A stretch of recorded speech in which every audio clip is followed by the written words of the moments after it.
Olá pessoal, estamos aqui para mais um episódio do Talks. É um podcast que nós fazemos aqui na WDC, falamos de tecnologia, tem uma conversa aí descontraída para a gente falar de temas que estão quentes no mercado, falar de novidade, contar o que a gente traz aí de novidade para o mercado. E é uma honra estar aqui com vocês mais uma vez apresentando esse episódio, né? Bom, eu sou o Jefferson Santos, sou gerente de produtos Telecom aqui na WDC.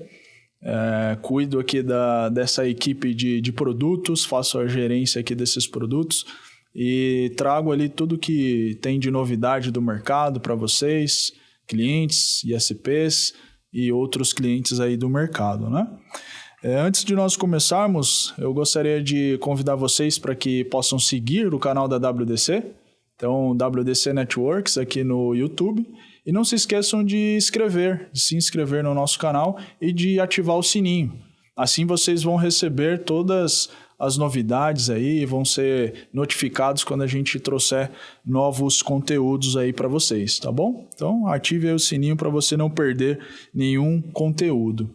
E hoje, pessoal, nesse episódio nós vamos falar de um assunto bem legal. É um assunto que vem preocupando aí muitos ISPs. Alguns ISPs vêm enfrentando alguns problemas e outros ISPs também vão se preocupar com esse assunto, que é referente às redes IPs. Então, hoje nós temos um mercado aí de ISPs muito grande, um mercado que mudou bastante, um mercado já bem evoluído. E por isso alguns ISPs eles vêm sofrendo aí com as suas redes IPs, né? Então, por exemplo, alguns ISPs eles vêm tendo aí dificuldades de como que eles conseguem continuar crescendo as suas redes ou tendo uma rede ali confiável devido ao crescimento que eles tiveram, né?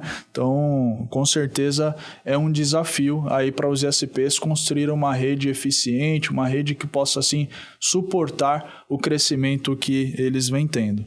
E o nosso grande convidado de hoje é o Adriano Silveira. Então, o Adriano ele é gerente de desenvolvimento de negócios IP na Nokia. Seja muito bem-vindo, Adriano. É um prazer estar aqui com você para a gente falar um pouquinho mais sobre esse assunto. E queria te convidar para você falar um pouquinho mais aí sobre a sua carreira, né? Conta um pouquinho mais quem é o Adriano para a gente. Bacana. Bom, estreando no podcast, logo na WDC. Obrigado aí pelo convite. É um prazer falar sobre redes IP. E assim, o core, né? É o core e o coração de uma rede IP, de um ISP. Então, para quem tem problema hoje é o dia de desmistificar o problema. Vamos encarar isso aqui como uma grande oportunidade da gente falar sobre diversos assuntos. A Nokia ela se posiciona muito como uma solução end-to-end para o mundo ISP. E a gente vai falar um pouquinho de um trecho, né, um segmento ali, né, da parte de IP, que é bem rico. Bom, minha experiência aí, eu tenho uns 20 anos de mercado. Começo lá nos primórdios da Telecom, nem tão velho assim, mas começo numa grande escola chamada Embratel, hoje faz parte da Claro, e desenvolvi os meus primeiros 5 anos de carreira ali na Laboratório de Novas Tecnologias. Então aquilo era um parque de diversões para quem estava saindo de uma faculdade e ingressando no mercado de trabalho. Eles tinham uma miniatura de todas as redes, tudo que era novo era homologado, ia para lá. E eu fiz um aprofundamento técnico muito grande, né, ao longo desses 5 anos, que para mim teve um valor gigantesco no aspecto profissional. Depois eu saio de uma carreira muito ortodoxa, né, engenheiro e etc., para o terror da família, e vou empreender numa startup de telefonia IP, fazendo um STFC com um grande amigo. Saindo do zero, enfim, fazendo as interconexões, estabelecendo os novos produtos. E como uma startup você faz de tudo, né? Desde desenvolvimento de produto até entender uma tecnologia nova. Aproximações comerciais, enfim. Essa trajetória foi bem legal, que acaba culminando no meu ingresso no mercado de SP, onde eu fiquei por 9 anos. Criei um projeto fantástico. Então, fui ISP por aproximadamente 10 anos. Pegamos o ISP... Pegamos que é um projeto em conjunto, mas com 20 mil usuários, e depois de um bom tempo, ao longo desses 9 anos, a gente entrega esse projeto com 420 mil usuários. Então, e hoje é um gigante, né, que está aí operando, enfim, saudável. Nesse meio tempo eu vou conhecer isso é engraçado porque eu vou conhecer o projeto da Nokia, depois de ter já fechado o projeto dessa grande empresa, e fiquei apaixonado pelo produto que eles têm, né? Então, assim, e a pergunta era, por que enquanto eu era comprador, vocês não me apresentaram isso antes, né? Um dos pontos que foram fundamentais, é bom que a gente já vai tocar nesse assunto do IP hoje. Quando a gente faz esse desenvolvimento desse projeto, o principal assunto, né, o primeiro assunto que a gente precisava resolver de fato era o Core IP ou o Backbone IP. Porque você precisa... Quando você tem um projeto em que você tem que dobrar todo ano, que você tem que ter uma atenção ao cliente, em que você tem que transpor a melhor experiência para esses usuários, esse crescimento, uma coisa que você não pode se preocupar, e ele tem que estar rodando ali a roda em engenharia, é o core de rede, que é onde vai trafegar todos os seus dados dos seus usuários, onde você vai transportar todos os serviços para os seus usuários. Então, esse foi um dos primeiros investimentos que foram feitos, esse projeto. A gente dá a largada, fazendo um investimento, tu me lembra, na ordem entre 25 e 30 milhões de reais, aproximadamente. Então, é um projeto bem grande para 4 estados brasileiros. E, assim, como é que a gente resolve isso de uma vez por todas para depois dar sequência em todos os outros crescimentos que tinham que acontecer? Esse é um pouquinho a trajetória hoje na Nokia, fazendo toda a parte de desenvolvimento IP. Desde essa apresentação que eles me mostraram, né, os equipamentos, eu falei, isso aqui tem a cara de um ISP. Tem a cara de um ISP, isso simplifica o processo todo. Ou seja, tudo que a gente apanhou um pouco por não conhecimento, ou por desenvolver entre tentativas e erros, a gente tinha ali essa solução pronta, já vindo de antemão. E aí foi isso. Show de bola. Que legal. Me relembrei aqui que a gente teve esse relacionamento aí nessa sua empresa, né? A WDC foi uma grande parceira aí para ajudar a chegar nesses 420 mil assinantes aí. E com certeza a gente contribuiu bastante aí pro desenvolvimento aí da banda larga, né? Nos estados que você atendia. Acho que foi mais até do que isso, hein, cara? Foi pioneira no desenvolvimento. A gente sempre fala que o integrador, né, e como Nokia, o integrador ele é o grande viabilizador de qualquer projeto. Então, o distribuidor, o integrador e o parceiro nosso, né, ele é o grande viabilizador do projeto. E nesses anos de SP, a WDC tem feito isso como um grande viabilizador, seja ele por relacionamento, por trazer tecnologia, por mostrar as melhores tecnologias, por colocar disponível o sistema de crédito. O sistema de crédito foi fundamental nessa época. Nessa nossa época em que a gente se conheceu.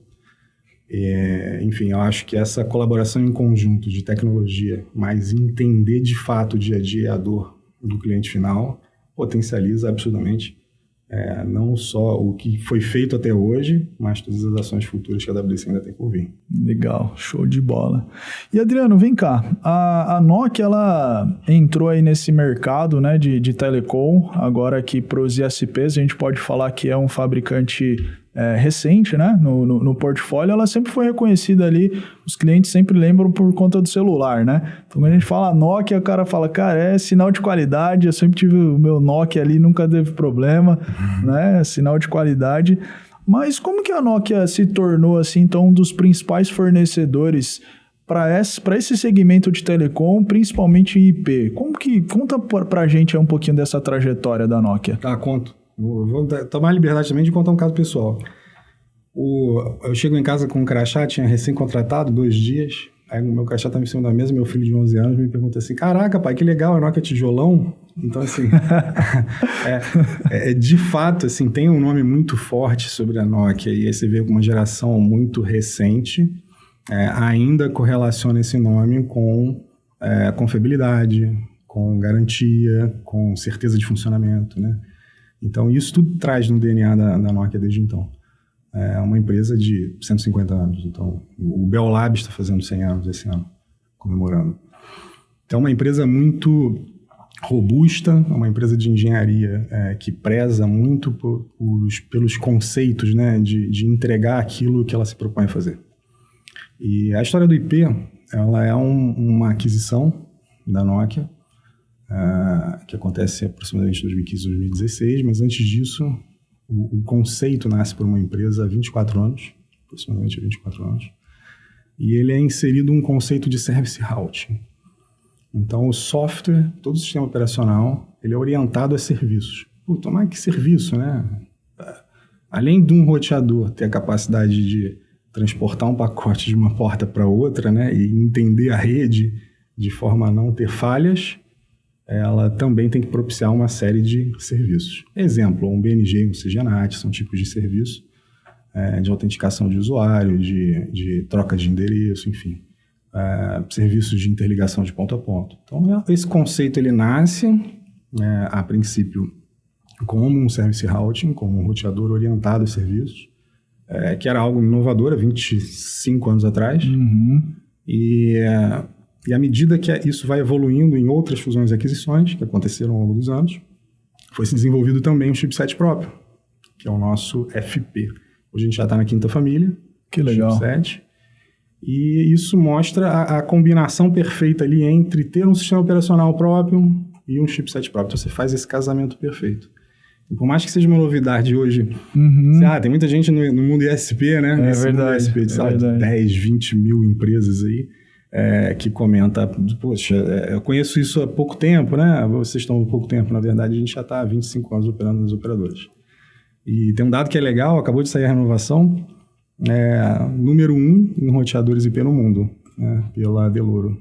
Legal, então, legal. Foi bacana, renovamos o status de ser o número 1, dos roteadores número 1, tanto em borda, né, em edge, quanto em routing. Tá há pouco tempo aqui no Brasil, né? Mas lá fora... O importante é que já é um player aí já com um grande nome aí no mercado, né? E onde que a Nokia está presente hoje lá fora? Quais são os principais clientes aí que a Nokia ela fornece soluções? A gente está em aproximadamente 1.600 operadoras do mundo. Aí a gente fala de web scalers e operadoras. Então, toda carrier ou toda operadora tem a presença da Nokia. E a gente operou durante muitos anos nesse movimento, nesse relacionamento com essas operadoras, e aproximadamente há uns 4 ou 5 anos atrás, a tendência de mercado brasileiro, assim, revolucionando o mercado, como sempre, uma tendência gigantesca de sobreposição de uma planta dispersa por diversos ISPs, né, em relação às carriers. E a gente tinha um produto, precisava adequar e ajustar como falar, né, com um público diferente, com projetos mais dinâmicos, o dia a dia é diferente. Legal. O senso de emergência. O ISP ele tem uma proximidade muito grande com o cliente final. Então, o tempo de resposta dele tem que obrigatoriamente ser mais rápido, e isso tudo causa essa nossa adaptação de mostrar, de fato, o que esses produtos trazem. Acho que teve até um podcast, não sei se foi um podcast, mas foi uma live. Cara, você e o Pedro, não era?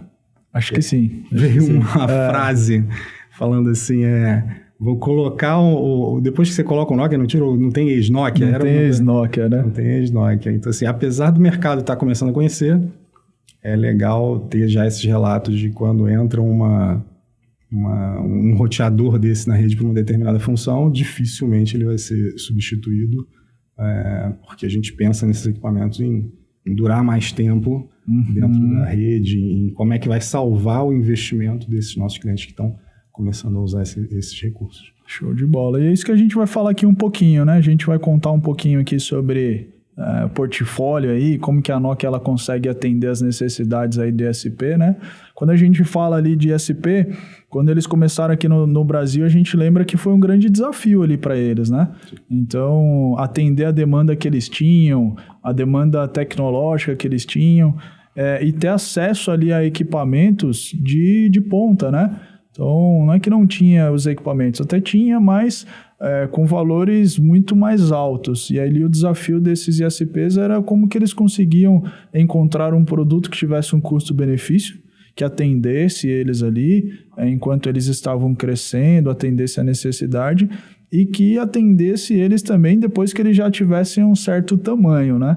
Então, a gente pode falar ali que foi muito popular aqui nos ISPs as famosas RBs, Sim. Né? As CCRs ali, né? Fizeram história, né? Fizeram história até hoje, né? Então, não conheço um ISP ali que não passou por esse portfólio, né? Pelas RBs e pelas CCRs.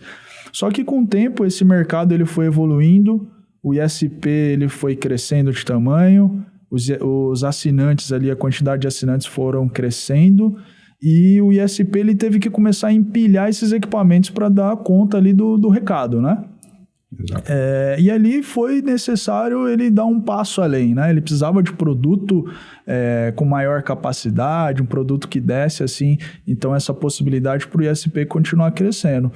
E a Nokia hoje, como que a Nokia ela consegue atender essa demanda do ISP, que já não é mais um ISP ali de 500, 600 assinantes, ele já está num patamar um pouquinho maior e ele precisa de um equipamento mais robusto. O que a Nokia ela tem para oferecer? Esse excelente ponto que você tocou. E ele remete muito a uma trajetória, né? Quando a gente fala sobre isso, a gente fala sobre uma trajetória. Inevitavelmente nesse mundo de ISP, e quando você está isolado, são empresas normalmente fora de uma grande capital, tudo é mais difícil, né? Então, anteriormente, o difícil era você conseguir um link. Os equipamentos eram com caixa do dia, então, assim, era o recurso que tinha, porque era muito caro ativar um assinante, enfim. Todos esses desafios, né, acabam provocando um crescimento que a gente chama de crescimento ad hoc. Então, você está numa cidadezinha de 20, 30, 40 mil habitantes ali, monta aquela estrutura para fazer um atendimento simples, né? Mas você vê uma oportunidade, uma cidade vizinha ao lado, aí você duplica o que até então você achava que era um modelo, né, de replicação, você duplica, coloca numa segunda cidade e assim uma terceira, e vão surgindo outros desafios de como interconectar isso tudo. Os equipamentos de baixa capacidade, você tem que fazer isso, você tem que modularizar eles, né? E causa um estresse gigantesco para a operação. Então, você imagina fazer o balanceamento dessas cargas de 5, 6 RBs num rack. Era muita privação de noite de sono de todos que operavam ali.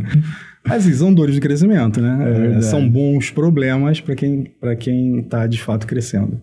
E o interessante, quando a gente olha isso numa perspectiva de trajetória, a gente vê pequenos se tornando médios, médios se tornando grandes, grandes se consolidando, e é um movimento contínuo. A cada dia surge um novo, a cada dia um é consolidado, então sempre há aquele que está num estágio anterior, no médio, no futuro.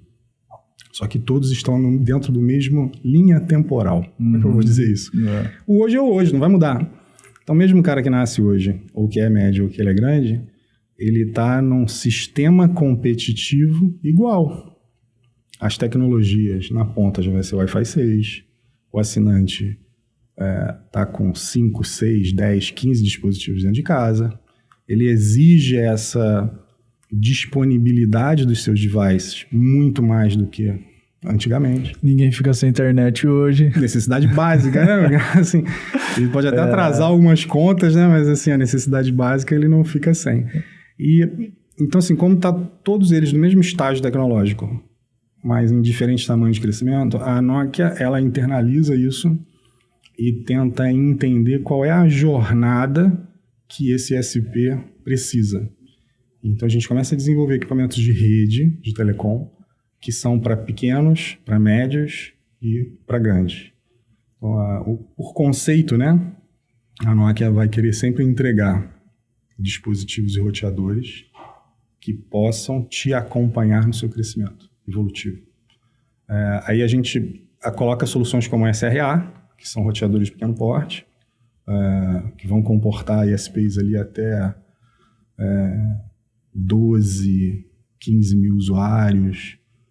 Já tem uma segunda linha, que aí é o SRA também, mas é uma linha mais robusta, já vem com 4 interfaces de 100, é um roteador que vai fazer BMG, CGNAT e fazer roteamento numa caixa só, bem mais simples. Depois a gente vai falar um pouquinho sobre esse segredo aí, né? Largada, como que consegue colocar esses 3 serviços aí numa caixa. Isso é bem legal. Então, a ideia é essa, a gente fazer a consolidação dos serviços para entregar uma gestão simples de core para todos os tamanhos. Então, começar no pequeno, ir para o médio, depois ir para as linhas mais profissionais com chipset próprio, que são as linhas de serviço. Tem espaço para equipamentos de agregação, tem espaço para equipamentos de transmissão, tem espaço para interconexão de sites.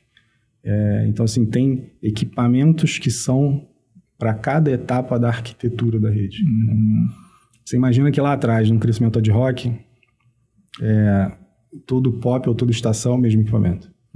Mas à medida que essa rede vai tomando forma e os links têm que buscar em São Paulo ou em Fortaleza, a estrutura da rede ela começa a ser moldada de uma outra forma, onde é mais simples de você enxergar a arquitetura de tendo uma borda, quem são esses caras de acesso, quem vão ser esses equipamentos de prover os serviços de autenticação, por exemplo, e controle de usuário. Mas, assim, voltando ao tema de serviços em si, serviços para todos os tamanhos, né?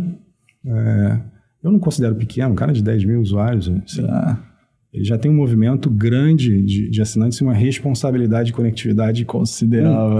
Com a sociedade, você imagina, são cidades, né? É verdade. Quando a gente afasta um pouquinho dos grandes centros e sai um pouco das capitais, são cidades belíssimas, aí, entre 30 e 100 mil habitantes, né? E tem uma responsabilidade de conectividade muito grande. Então, assim, quem movimenta essa conectividade são eles. É verdade, não, legal. Então aí a gente respondeu aí essa pergunta, né? O ISP aí que tá passando ali daquela quantidade de assinantes ali, onde ele já não suporta mais esses equipamentos, a Nokia tem o SRA, HN7 E o HN8. E o HN8. Então, são essa solução aí para o ISP.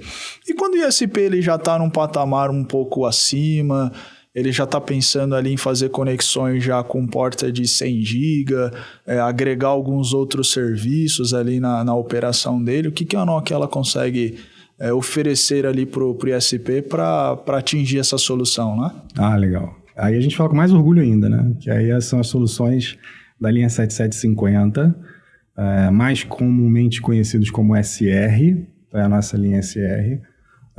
O que o mercado tem aderido muito hoje, né? Assim, é a linha SR1, que é o primeiro de entrada. Então, são roteadores de 3 terabits, half duplex. E ali, eles são modulares, né? Ele é modular de um shelf só, então você tem 2 módulos, você consegue compor qual é a melhor solução que você gostaria. De interfaces de 10 até interfaces de 800 GB, por exemplo, no mesmo appliance, no mesmo roteador. Já tem 800 GB disponível? Já tem 800 GB. Lembra que lá no começo a gente estava falando, olha, vamos salvar esse investimento? Então, quando faz o investimento num roteador desse, a gente consegue trazer interfaces que foram desenvolvidas para chipsets futuros, né? E vamos trazer isso para as linhas anteriores, porque assim, tem um monte de gente que está com esses equipamentos na planta, de forma diversificada, e que vai evoluir a questão de banda, a questão de conexão de rede, vai precisar de mais throughput, vai precisar de mais capacidade.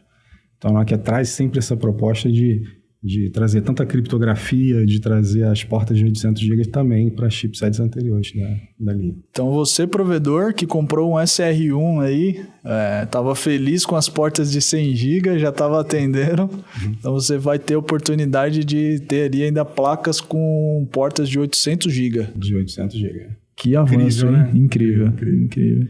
Isso numa caixa de 3 terabits por segundo. Caramba. Aí vamos botar mais pimenta nesse negócio? Vamos lá. A gente pode, na mesma caixa, você imagina, você tem porta de 400, de 800, de 100, de 10, 25, 50, breakout, porta de 40 GB abrindo em 4 de 10, porta de 100 abrindo em 10 de 10, porta de 400 abrindo em 4 de 100, switch satélites para aumentar o número de capacidade, que isso é bem legal. Além disso tudo, ou seja, a gente está falando só de capacidade de porta, né? A gente consegue colocar também usuários conectados. Então, essa mesma caixinha, né, que seria o próximo, carinhosamente a gente chama de caixinha, ela vai comportar até 128 mil usuários em PPPoE ou PPoE em dual stack. Então, mais um serviço ali para esse monstrinho, né? E sem onerar ali a capacidade da caixa, né? Consegue trabalhar com todos esses serviços ali de uma forma simultânea, sem diminuir ali a qualidade dos serviços rodando, né? De forma nenhuma, assim, um conceito, né, ser determinístico pela NOC. Então, nenhum dos serviços que a gente vai colocar ou imputar para operar nessa rede vão influenciar mutuamente os outros. Ou seja, você não vai deixar de fazer mais rotas do seu BGP em detrimento de conectar o usuário ou vice-versa. Né? Então, ele é não negociável. O que é não negociável eu não vou tirar funcionalidades de um lado para poder entregar mais do outro. Então, vou botar mais uma pimenta nesse negócio. Além do peering, BGP, todo full routing, toda a borda, BNG, conexão até 128 mil, vamos adicionar o CGNAT também. Cara, esse é um ponto interessante, o CGNAT.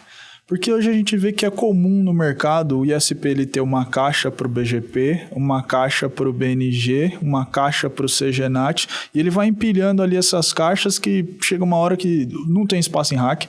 O consumo de energia é absurdo. Total, né?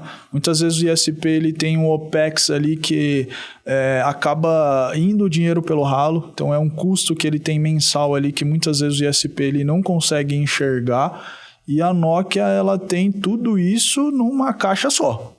Tudo numa caixa só. Como que a Nokia consegue fazer tudo isso e entregar o CGNAT ainda? Como que o CGNAT funciona dentro dessa solução? Explica pra gente um pouquinho. Se eu soubesse como é que o código era feito, eu acho que tinha me matado. Né? Como eu não sei. Mas assim, a caixa, ela são 24 anos de desenvolvimento do software, né? Então, quando a gente fala de SROS, a gente está na versão 25 esse ano, né? Então, 25.1 foi lançado agora.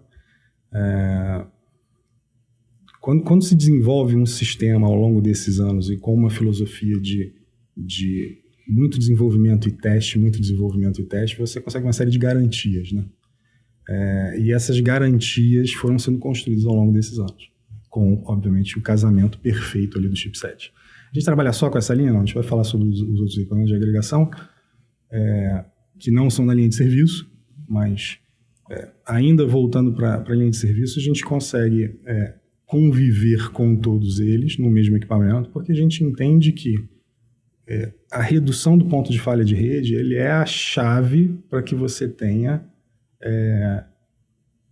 uma rede mais estável, que você consiga entregar um SLA maior. Você imagina aqui, se você tem dividido, né, um BGP, um roteador de borda, um autenticador para os seus usuários, também um CGNAT, de forma separada, além dessa gestão operacional e todo o OPEX que você falou, tem um tema de gestão operacional e crescimento, né, dessa arquitetura de rede que joga contra, né? E assim, além de ter 3 pontos de falha, porque qualquer um desses 3 falhar, o teu assinante final ele vai ficar fora. Vai sentir, né?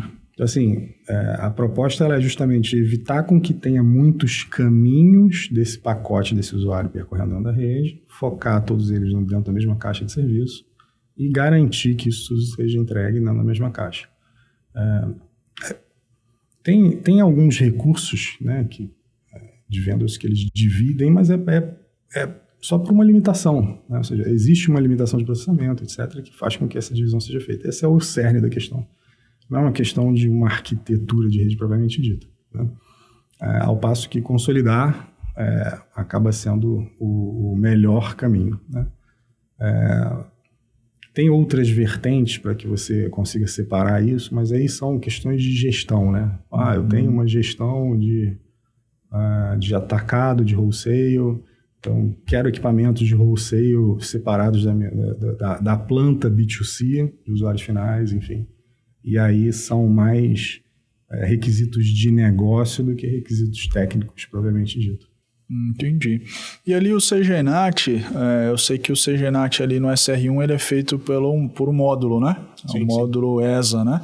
E como que funciona? Ele é feito na mesma caixa, né? Que a dúvida do pessoal mas como que suporta? Suporta BGP, BNG e CGNAT, tudo na mesma caixa? É na mesma caixa? Como que é essa arquitetura aí da Nokia nessa linha, né? 7750? Isso é um bom ponto. Sempre acontece essa dúvida, né? E é legal para alinhar, assim, o que é a expectativa, do que você vai ver de fato e quantas caixas são. O CGNAT, como outros serviços estendidos, o ESA é de Extended Service Appliance. Então, não só ele, mas como serviços como IPsec, como outros serviços, necessitam de capacidade computacional, ou seja, de processamento, para serem executados. Normalmente, esses serviços eles não eram de um roteador, não eram de responsabilidade de um roteador. Fazer uma tabela de depara de endereços, que é um NAT, né, grande, ela não era uma responsabilidade de transporte de pacote de rede, né?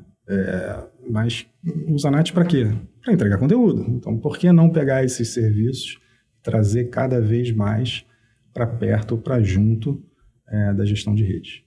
Então, nesse sentido, a gente precisava alimentar com núcleo de processador e capacidade de memória para armazenar essas tabelas e as transações, né? Ou seja, são transacionais de banco. A gente começou inicialmente a oferecer esses ciclos através de placas dentro de roteadores. Só que os roteadores evoluíram muito, cara. Então, assim, o que era antes um slot de 40 GB e comportava um CGNAT de 40 GB, virou um slot de 1.5 tera. Então, será que eu consigo, na mesma mecânica, né, dessa placa, colocar 1.5 tera? Faz sentido isso para os serviços? Não faz sentido. Uhum. Então, é preferível que você otimize a utilização dessa tua caixa com uma interface, sei lá, com 12 portas de 100, por exemplo. Você vai pegar um cabinho de 100 e interligar nessa ESA, que é esse appliance, para ele fazer as transações de CGNAT. Então, ela fica assim, ele foi colocado num subbastidor de 19 polegadas para facilitar a implantação, instalação. Vocês vão ter oportunidade, sei lá, de ver numa feira nossa, numa apresentação, né? Liga para o Jefferson, ele mostra todos os produtos também. Eu vou estar junto. Mas esse ele tem uma cara assim de um servidor, mas ali dentro é processador de memória, né? E ele é lido e operado. E quero perguntar, mas é o SR1? Cara, o cérebro do negócio é o SR1, né? Porque ele só fornece ciclos de processamento. Todos os serviços são interligados através do SR1. Então ele está fora ali da caixa, basicamente por otimização de espaço, né? Porque se ele estivesse ali dentro da caixa, ele ia estar ocupando ali um espaço desnecessário, por assim dizer, né? Você estaria onerando ali o processamento, não processamento, né? Mas espaço ótico ali da sua caixa. Está desperdiçando ciclos do teu... Você comprou lá um FP4, um roteador, um FP5, né? E você quer tirar o máximo desse chipset, né? Então, assim, por que limitar o uso dele? Você tem que usar até onde você puder. E uma forma que a gente fez isso é retirar esse processamento, porque ele ocupa um espaço, de fato,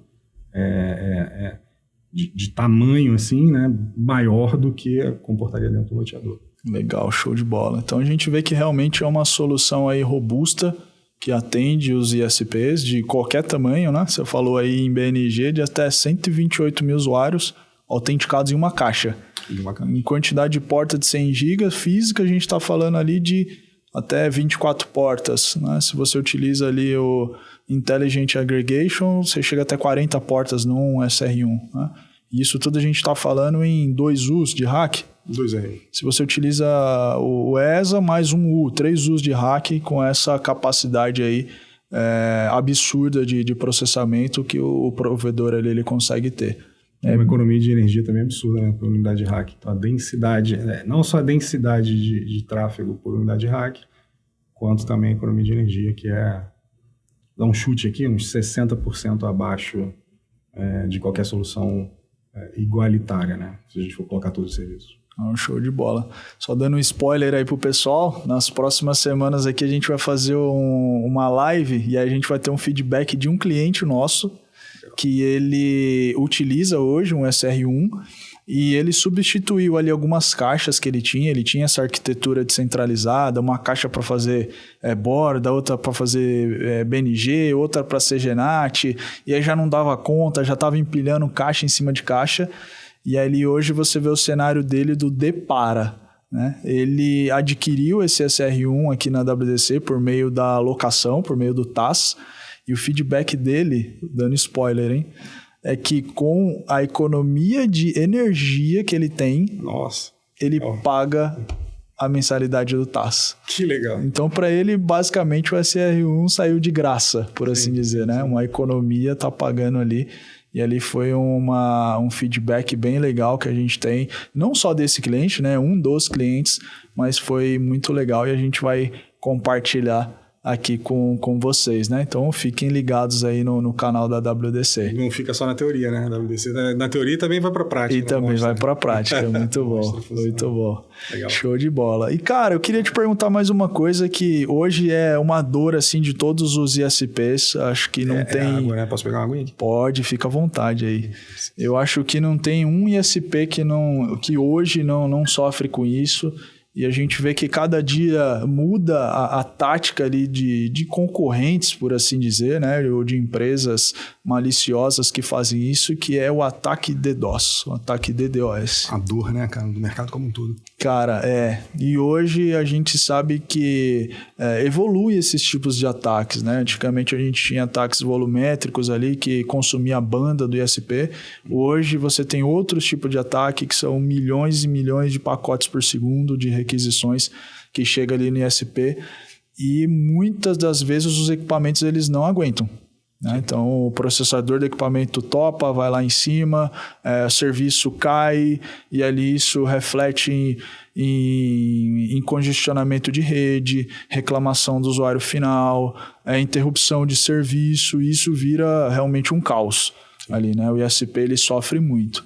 Mas o chipset da Nokia ele é preparado para trabalhar com esse tipo de situação. Mais uma função aí que dá para você fazer no chipset. É verdade. Conta pra gente um pouquinho, o que a Nokia ela consegue ajudar aí com essa solução? Olha, bem, assim, é um assunto bem quente também, né, no mundo ISP.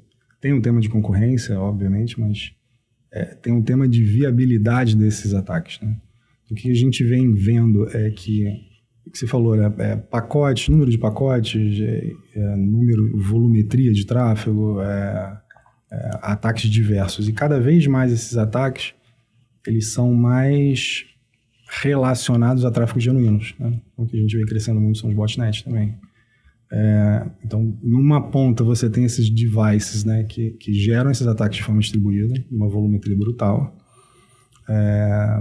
facilmente comercializável. Então, a gente vê por aí que esse negócio ele virou um mercado onde tem ataques acontecendo o tempo inteiro. Hoje você não liga um roteador e não vê um ataque, ou seja, você ligou o roteador já vai ver em alguns minutos ou segundos.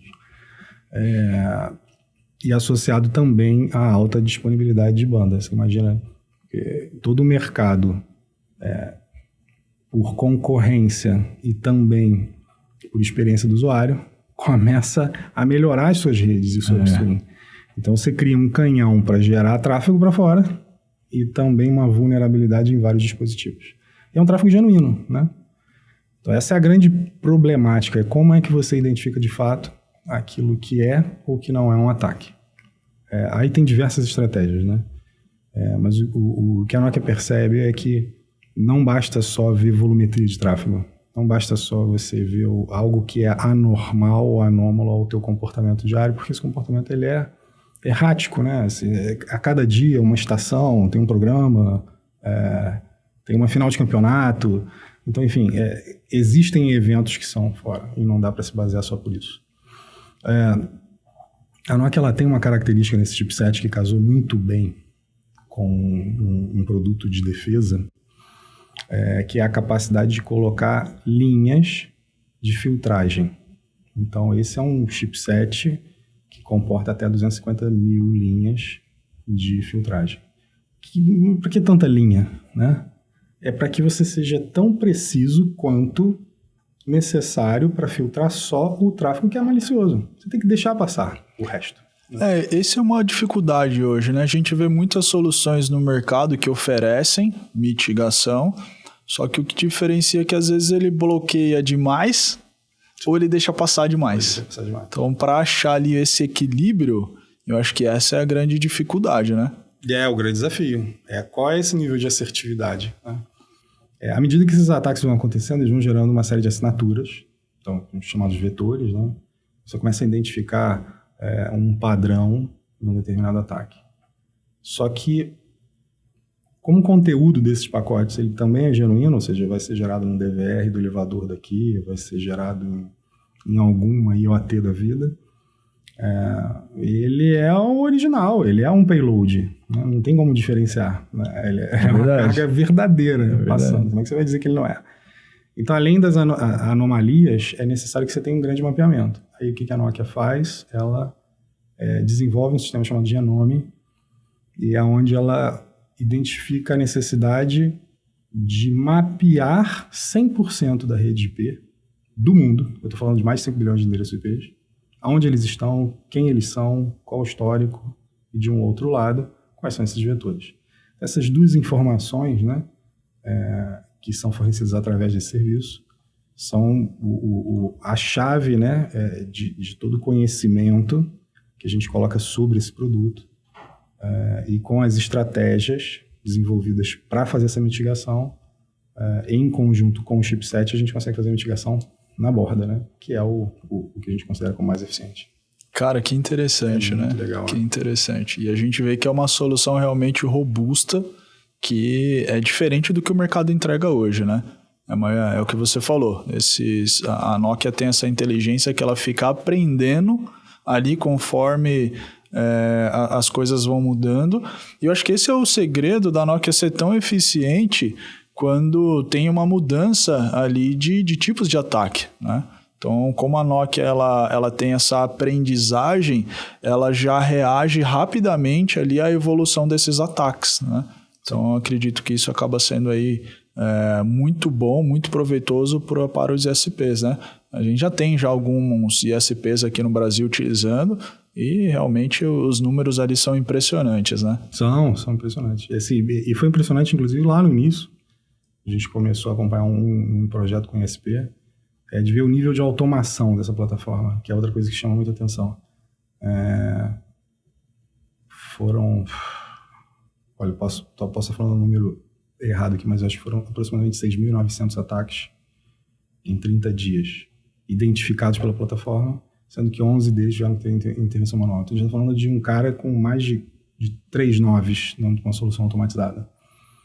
Ou seja, e isso já evoluiu, né? De lá para cá ele vem evoluindo. Então, assim, a intervenção humana para esses modelos de mitigação que a gente desenvolve, ela é cada vez menor. E com ela sendo cada vez menor, o nível de assertividade é cada vez maior. Então, você filtra coisas que você nem sabe que estava sendo atacado e está sendo filtrado, está sendo protegido da tua rede. Cara, que bacana, hein? E aqui a gente falou um pouco sobre a linha 7750, a gente focou mais no FP4, né? Sim, que é o chipset bacana ali. Exatamente, mas tem o FP5 já, né? Tem o FP5. E qual que é a diferença aí do FP4 para o FP5? O que o ISP ele pode esperar de novidade aí pro FP5? É a continuação, né, da evolução. Então, a gente consolida alguns chipsets para fidelização em memória dentro de uma única pastilha, faz com que ele tenha o dobro de capacidade. Então, a gente estava falando de um cara de 3 TB, agora um cara de 6 TB. Então, toda a linha que leva esse FP5, ele já tem o dobro de capacidade, né?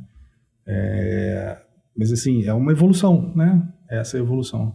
A gente tem visto muitas implantações mesmo do FP4, algumas em FP5 em características de densidade de porta, e ele tem alguns equipamentos que são bem legais, inclusive a WDC está sendo pioneira na implantação de um para ISP, que são com 48 portas de 800 GB, né? 48 portas de 800 GB? De 800 GB, em 2 RU. Caramba. Assim, é uma solução linda.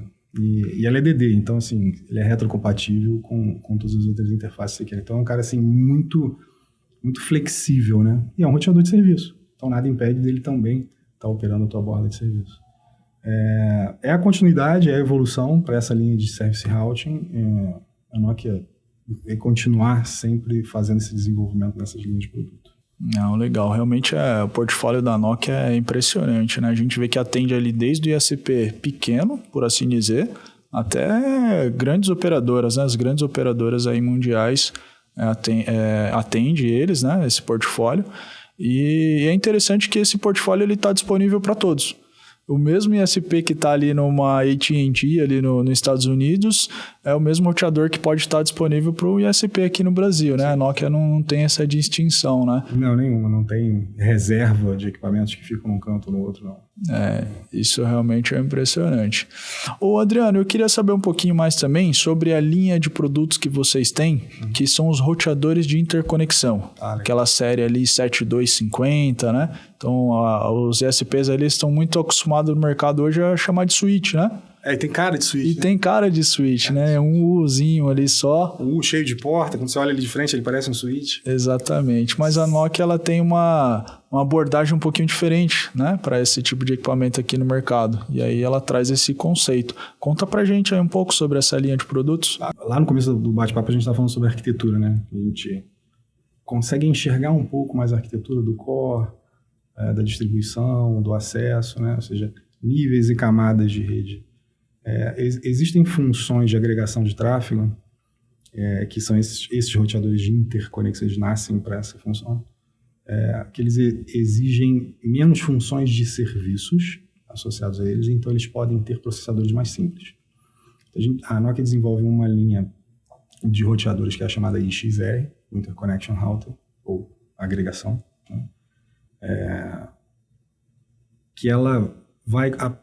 Basicamente, os que a gente coloca aqui como produção são Jericho 2, então são chipsets de mercado, com alta capacidade de bufferização, onde a gente faz o projeto, 100% do projeto de implantação daquela placa, né, é nosso do hardware, e o mais bacana é que o SROS ele é ortogonal a isso, então assim, é o mesmo sistema operacional que está rodando no SRA, no SR1, ele também está implantado no XR, em toda a linha XR, com as características de tráfego e agregação, né? Então, são equipamentos de alta densidade de porta. A gente está falando aqui, para mencionar alguns projetos da WDC estão envolvidos. X1, por exemplo, é um cara de um U, 32 portas de 100 com 4 de 400. Então, se você fizer o breakout, ele vai para 416, né? 48 interfaces de 100 GB. Em um RU a 0,1 watts por giga. Então, assim... Consome quase nada. Não consome quase nada, é um Uzinho, né? Então, você troca aí uma série de equipamentos modulares por um cara desse. E essa é uma grande necessidade hoje que a gente vê no mercado, né? O esgotamento de portas de 100 GB ali para interconexão dos ISPs é uma realidade. E ali, durante um tempo, os ISPs eles ficaram sem opção ali no mercado, né? Sim. E recorriam ali ao empilhamento de equipamentos, né? Causa uma série de problemas, né? Você empilhar equipamentos, fazer stack, etc. Exatamente. Fora a quantidade de energia gasta, né? O consumo. Aí você falou que o XR-X1 ele tem 32 portas de 100 GB e mais 4 portas de 400 GB. Uhum. Cara, isso aí é bem interessante, né? É bem legal. É muito legal. E assim, como agregação, por exemplo, você pode ter roteadores da tua borda ou que estão dentro de um site remoto seu, e ele é um router. Então, vai ter lá os seus 5 milhões de tabela de roteamento, em que você consegue ainda colocar ele como uma parte de transporte dos seus serviços. Então, ele tem essa versatilidade. E com essas portas de 400, por exemplo, você pode subir as conexões para os teus sites de borda principal, ou posicionar eles aqui em algum SP desse da vida. E para baixo, você já fazer essas interligações ou atender a clientes, por exemplo, em sites remotos com portas de 100. Inclusive a gente tem vários ISPs, clientes nossos, que têm esses produtos hospedados aqui nos data centers aqui em São Paulo, né? SP4, SP3, e aí eles fazem essa interconexão, economizam com hospedagem ali, porque é um U, sim, né? Sim. Então, a gente sabe que a hospedagem nesses data centers custa caro. Energia. Então, é um equipamento ali bem econômico, né? E aí, realmente, isso é um grande diferencial. E para o ISP que precisa de mais quantidades de 400 GB, mais portas de 400 GB, o que a Nokia tem? Tem o XR X3, que é da mesma linha, ou seja, ele é pizza box, né? A linha XR, ela tem modulares ou pizza box, né? Uhum. Acho que o mais comum aqui pro mercado de ISP, eles são os pizza box. A gente tem muito acesso a web scalers, né, que são os data centers, e eles usam muito modulares. Mas tem muita porta, muitos servidores interligados, etc. E muitos gateways de saída, né? Então eles acabam usando bastante equipamentos modulares. Mas o ISP ele tem uma arquitetura, né, que ela é mais compatível com esse Pizza Box. Então está falando de um equipamento de um RU. Aí esse primeiro é o X1 que a gente falou, aí tem a evolução dele que é o X3, e aí eles já são 36 portas de 400. 36 portas de 400. R1. Cara, que legal, que legal. É bem legal. Eu lembro que eu fiz uma comparação do consumo energético, né? Então, a gente estava conversando ali com o ISP e ele falou, cara, eu tenho um switch aqui na minha rede, ele faz todas as interconexões com porta de 100 GB e eu tenho mais ou menos hoje 68 portas aqui de 100 GB nesse equipamento que eu tenho aqui. E aí, de curiosidade, eu perguntei para ele... Deve ser um monstrinho. Era um equipamento modular ali, com várias fontes, enfim. E aí eu perguntei para ele, cara, por curiosidade, quanto que você está gastando de energia, né, em watts com esse equipamento? E aí ele me passou ali mais de quase 3.000 watts, mais ou menos, que ele estava consumindo ali. Eu fiz uma conta rápida e passei para ele. Falei, ó, com esse equipamento aqui, você tem 68 portas de 100 GB. Por ano... 144. Então, ele tinha 68 ativada no equipamento dele. Por ano, ele estava gastando ali mais ou menos entre 12 e 13 mil reais de energia, de conta de energia. E eu peguei a tarifa básica ali do estado dele. E eu mostrei para ele, se você usar esse equipamento aqui da Nokia, que é o X3, você tem 144 portas, até 144 portas. E se você tiver no consumo máximo dele, você vai gastar 2 mil reais por ano. Então, você vai ter uma economia de mais de 10 mil reais ali por ano de energia e quase o triplo da quantidade de porta de 100 GB. Já pagou a locação? Já pagou equipamento, cara. Então, isso me chama muita atenção na Nokia, que é essa preocupação que a Nokia tem por eficiência energética e espaço. Sim. Então, eu acho que esse é o grande diferencial aí da Nokia. A Nokia consegue colocar muita capacidade, muito processamento, inteligência, né? A gente vê o SROS, que é um sistema fantástico, e tudo isso em geralmente 2 U's. Né? Você já percebeu a preocupação? A gente tem um desafio, né? Que é sempre o aumento de banda versus a geração de calor que isso gera. Então, assim, esse é um desafio da eletrônica, da mecânica desse dispositivo. E toda a linha ela é pensada nisso. Então, assim, tem um conceito, ele é mais do que uma vertical, porque ele é um conceito de ESG que permeia a Nokia. Desde a concepção desses produtos até a liberação disso para o mercado, que é sempre economizar espaço e energia. Porque a gente entende que a banda ela vai crescer sempre, né? É algo assim que a necessidade do dia a dia ela sempre vai crescer, como a gente já vê. O PTT de São Paulo crescendo 43% ao ano, média. O assinante B2C crescendo em aproximadamente 20% ao ano. Então, assim, toda essa experiência de conectar novos devices e toda essa experiência de trazer mais conteúdo online, ela vai inevitavelmente aumentar a banda. Se ela vai inevitavelmente aumentar a banda, eu tenho um outro desafio, que é conseguir tornar essa tecnologia cada vez menor, dissipando menos calor, tendo menos necessidade de consumo de energia por consequência. Então a gente vai ver na feira, acho que foi na última feira, a gente teve junto o QSFP 400ZR, ou seja, fazendo 80 km de distância, você conseguia segurar ele a quente. Então, assim, a dissipação de calor desse dispositivo... Absurda. Ela já é toda pensada. Inclusive, a refrigeração dessa caixa, ela já é toda pensada para consumir menos energia. Uhum. Não, legal. Realmente isso é um diferencial que o mercado ele pode esperar, né? Realmente a Nokia ela está bem preparada. E é o que você falou. O consumo de banda, ele aumenta a passos largos, né? E muitas vezes o ISP ele dá um passo, a gente sabe que o orçamento dele acaba sendo limitado, né? Mas de repente ele compra um equipamento que logo depois ele já vai ter que comprar mais um equipamento, porque ele não vai dar conta de segurar a rede dele ali por muito tempo. E quando ele olha no final ali, no horizonte de 5, 10 anos, o investimento que ele teve de comprar vários equipamentos para poder montar ali aquela escadinha, ia atendendo ele conforme a necessidade, ele tinha gastado, às vezes, metade desse valor se ele tivesse colocado uma solução Nokia ali. E o melhor ainda é que ele não teria que ficar trocando de equipamento, né? Exato. Então ele acaba migrando ali aquele esforço que ele tem para crescer rede, para investir em marketing, investir num negócio, em trazer nova receita e não ficar refazendo a rede ali a cada 2 anos, né? Então, exatamente. Você imagina que o conceito de entrega de serviço não tinha que ser gastar ciclos de energia em gerenciar e administrar só uma rede, né?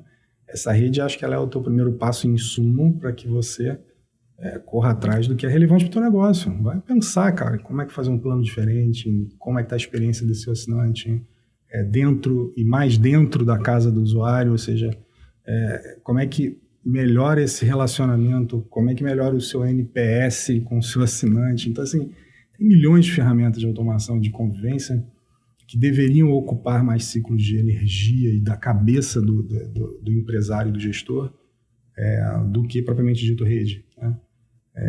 E aí a parte de core de rede ela tem que ser resolvida uma vez de uma forma definitiva, né? Esse que é o conceito. E a gente usa muito um termo que é o chamado TCO, que ele é exatamente esse que você comentou de uma forma brilhante, que você falou sobre a comparação, né, da trajetória do cara, vai adicionando equipamentos, uma hora ele vê que ele gastou muito mais do que ele poderia ter gasto anteriormente. E o TCO, o Total Cost of Operation, o Total Cost of Ownership, ou seja, qual é tudo aquilo que eu vou gastar para poder ter essa solução? Então, quando você compara cenários, um cenário seria esse de trocando a cada ciclo tecnológico, ou começar já com uma solução que ela por si só, você já vai crescer ela com investimentos residuais, né? E quando você traz isso tudo para o teu valor presente, você compara as soluções. Aí a gente vê que é muito mais eficiente. Então, isso não isso é dado só operacional. Fora toda a energia que você pode não gastar com isso, está gastando com o seu dia a dia, com o seu atendimento, com o treinamento da turma de campo, enfim, todos os outros acessórios que vão fazer com que o seu negócio tenha sucesso. É um show de bola. Muito interessante esses pontos que você trouxe aqui, Adriano. E para a gente finalizar, acho que tem uma cereja do bolo aí, quando o provedor ele está começando a expandir sua rede e ele precisa ali de um equipamento pequeno, mas que já dê para ele já a entrada no mundo de 400 GB. Ele precisa de algumas portinhas de 400 GB. Qual é o equipamento ideal ali para ele utilizar? Vou te responder com a cereja do bolo com 2, então. Uma é, esse equipamento, ele pode fazer 10 portas de 100. Então ele sai de uma limitação de 6, que o mercado estava consumindo, para já entrar numa porta de 10 de 100. Legal. Mas assim, não quero a 10 de 100, eu gostaria de fazer uma transmissão e entrar numa cidade com porta já de 400. É o mesmo equipamento. Ele tem 2 portas de 400, 2 de 100 e 24 de 10. Então, ele é um equipamento perfeito, é o chamado XRE2, para que você coloque entre sites e simplifique a tua operação. Porque você imagina que com um 400 ZR, colocando um plugável ali colorido, né? Você vai interligar 2 cidades em 400 GB, você elimina a necessidade de um DCI para enlaces curtos. Você abre portas de 100 GB para atender assinantes, coletar link ou entregar link ou ligar no OLT. E você ainda tem todas as 24 portas para ligar serviços, seja ele num data center, num CDN, ou qualquer coisa que você queira. Então você consegue transformar aqueles projetos ad hoc, ou aquelas redes metropolitanas que a gente falou lá no começo, em uma grande transporte de 400 GB de uma forma super simplificada. Cara, que legal. É bem legal esse equipamento. É a cereja do bolo aí realmente pro ISP que quer entrar nesse mundo Nokia, né? E é o que você falou, a gente tinha até comentado realmente, eu me lembrei de uma outra live, que o ISP que entra na Nokia, ele não sai, né? Não tem ex-Nokia. A gente não lembra de nenhum cliente aí que migrou equipamentos da Nokia para algum outro fabricante porque não estava dando conta ali do recado, né? Bacana, esse é o principal reconhecimento. Né? Não, show de bola. É isso aí, Adriano. Queria agradecer aí pela sua participação aqui no WDC Talks. Realmente foi um prazer ter você aqui com a gente. Falar um pouquinho mais aqui para os nossos clientes, né, sobre esse portfólio incrível que a Nokia tem, né? A Nokia é um grande parceiro aqui da WDC. Nós somos distribuidores Nokia aqui já há muitos anos e vem nos ajudando aí cada vez mais a crescer. E é muito bom a gente ter um fabricante desse porte aqui conosco. Bacana. Eu que agradeço a oportunidade de estar aqui e deixo o convite aí para quem está assistindo. Eu também vim aqui conhecer a ilha de demonstração. Tem todas essas soluções que a gente falou, estão todas aqui disponíveis. Pessoal super capacitado aqui também para apresentar. E me chama também que eu venho. Aí a gente fica junto aqui apresentando para todo mundo. Show, com certeza, vai ser convidado sim.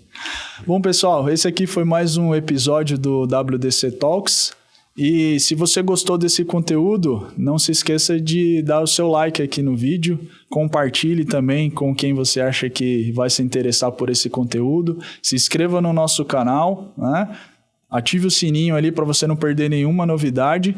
E muito obrigado, até a próxima.